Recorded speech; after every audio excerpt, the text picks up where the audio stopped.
नमस्कार दोस्तों। आज हम हैं गढ़मुक्तेश्वर के पूर्व विधायक मदन चौहान जी के साथ और उत्तर प्रदेश सरकार में रहे स्वतंत्र प्रभार मंत्री। आइए जानते हैं आज की जो रैली है वह रैली किस उपलक्ष्य में है। देखिए, रैली नहीं, एक यात्रा है साइकिल वालों की। और साइकिल का मतलब समाजवादी, और समाजवादी के प्रखर नेता स्वर्गीय जनेश्वर मिश्र जी की आज जन्म जयंती है। आज उस उपलक्ष्य में, क्योंकि वो भी लोहिया विचारधारा के प्रखर और एक बुद्धिमान और लोहिया के विचारों की आवश्यकता है, क्योंकि आज गरीब आदमी और गरीब होता जा रहा है और गरीब की कोई व्यवस्था आज नहीं है, बच्चों के भूखे मरने की कगार पर है। ये थोड़ा सा अन्न देने से, चावल और गेहूं देने से बिल्कुल पूर्ति नहीं हो पा रही किसी भी आदमी की। 5 दिन खाएगा, फिर बाकी दिन बेचारा घूमता फिरेगा। बाकी और भी जो महंगाई का इतना बड़ा दौर चल गया है कि सब चीज़ महंगाई, तेल महंगा, बिजली महंगी, आपके खाद महंगा, तमाम चीज़ महंगाई पे आ गई। और जो किसान की जो उत्पादन था वो घटता जा रहा और उसका दाम नहीं मिल पा रहा। जैसे अगर हम एनसीआर में देखें, सिंभावली में भी देखें, तो गन्ना किसानों का आज तक भुगतान नहीं हो पाया है। तो साथियों, आज इसलिए लोहिया के विचारों की आवश्यकता है। हम, क्योंकि ये जो बेरोजगारी इतनी बढ़ गई है, महंगाई इतनी बढ़ गई है और जो भ्रष्टाचार इतना बढ़ गया है, इन सब के विरुद्ध लोहिया के विचारों को आगे बढ़ाने के लिए, गरीब को आगे बढ़ाने के लिए, ताकि साइकिल वाले को भी रहने सहने के लिए कुछ सहूलियत मिल सके, इसलिए आज हम लोग साइकिल यात्रा माननीय अखिलेश यादव जी जो हमारे राष्ट्रीय अध्यक्ष हैं, उनके आह्वान पर हम चाहते हैं। विकास बिल्कुल ठप हो चुका है और तमाम चीज़ें अनियमितताओं में भर गई हैं, उनके खिलाफ हम लोग हैं। तो क्या समाजवादी पार्टी इन 2022 के चुनावों में क्या विकास पर चुनाव लड़ने जा रही है? नहीं, सिर्फ विकास पर भी लड़ने जा रही है। और ये जो ऊंच नीच का भेदभाव है, गरीब अमीर का भेदभाव है, इसको दूर करने का लक्ष्य समाजवादी पार्टी माननीय नेताजी का, मुलायम सिंह यादव जी का पहले से ही एक उद्देश्य रहा है। आज भी हमारे राष्ट्रीय अध्यक्ष और समाजवादी पार्टी का उद्देश्य है गरीब कमजोर में इतनी दूरी ना बने, उसमें जो आज एक खाई बन गई है उसको पाटने के लिए ये संघर्ष किया जा रहा है। तो नेताजी, एक प्रश्न और है कि इन चुनावों में ब्राह्मण वोट बैंक को लेकर ध्रुवीकरण बहुत ज़्यादा है। मायावती जी कहती हैं कि वो ब्राह्मण सम्मेलन करेंगी और 2007 की तरह ब्राह्मण फिर से उन्हें वोट देगा।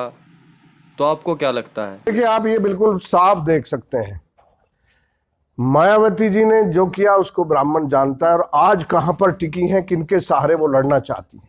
मैं बिल्कुल साफ बता देना चाहता हूं कि कुछ लोग एजेंटगिरी का काम कर रहे हैं, इस सरकार का, बीजेपी सरकार के लिए एजेंट का काम कर रहे हैं ताकि वो उनको मदद कर सके मौके पर। ऐसे मौका प्रस्ती को ब्राह्मण के विकास की बात नहीं कर रही है। आज हम जनेश्वर मिश्रा जी की जयंती मना रहे हैं तो इसलिए मना रहे हैं कि ब्राह्मणों के लिए नहीं, बल्कि हर आदमी के लिए समाजवादी में एक स्थान है। जनेश्वर मिश्र पार्क जो लखनऊ का पार्क है, वो सबसे बड़ा पार्क है साथियों। तो इसलिए मैं कहना चाहता हूं कि ये जो वाद की राजनीति कर रही सर पार्टी, हमारी पार्टी वाद की राजनीति नहीं कर रही।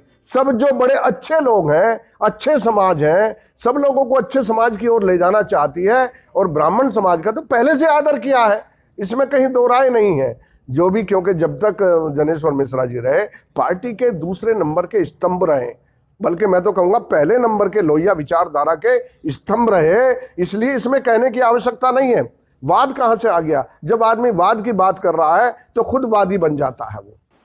तो आपका कहना है ये जो रैली है महज राजनीति नहीं है, ये लोगों को जगाने के लिए रैली है? नहीं, हम तो जागरण का काम कर रहे हैं।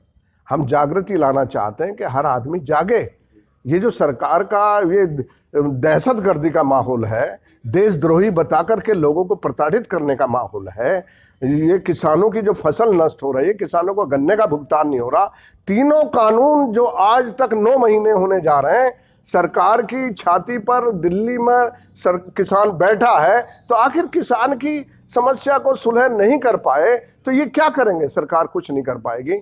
विकास के नाम पर सुरक्षा के बारे में आप महिला सुरक्षा की आप देख ही रहे हैं। मेरे क्षेत्र में भी कई महिलाओं के ऐसे प्रकरण हैं जिनके साथ बलात्कार हुआ, जिनको उठाया गया बच्चियों को, वो भी प्रकरण हैं। और साथ साथ आपने देखा होगा जिला पंचायत चुनाव जो हुए उसमें किस तरह का तांडव किया गया, साड़ी खींचना और पर्चे फाड़ देना और पुलिस की सहायता से तमाम उत्पीड़न करने का काम किया गया। उसके खिलाफ ही हम लोग खड़ा होकर के जागरण का काम कर रहे हैं। माननीय अखिलेश यादव आने वाली सरकार के मुखिया होंगे, देश के मुखिया होंगे, ऐसी हमारी उम्मीद है। हम उन हाथों को बढ़ाएंगे जो विकास देता हो, रोटी देता हो और लोगों को तमाम शिक्षा, स्वास्थ्य देता हो। आज स्वास्थ्य की दृष्टि आप अगर डालें तो स्वास्थ्य के लिए राम भरोसे पर है आदमी, कोई डॉक्टर का या बेड का कहीं मिलने की उम्मीद नहीं। इससे ये दुनिया का सबसे बड़ा उदाहरण है, जब भारत में ऑक्सीजन प्राप्त नहीं हुई, लोग अपने परिजन के सामने मर गए। आज उसका पश्चाताप भी हम लोगों को है। आखिर ऐसी दोबारा पुनरावृत्ति ना हो, तो ऐसी उम्मीद के साथ हम साइकिल यात्रा से जागरण का काम करना चाहते हैं। बहुत बहुत धन्यवाद। तो आप सभी ने सुना मदन चौहान जी को।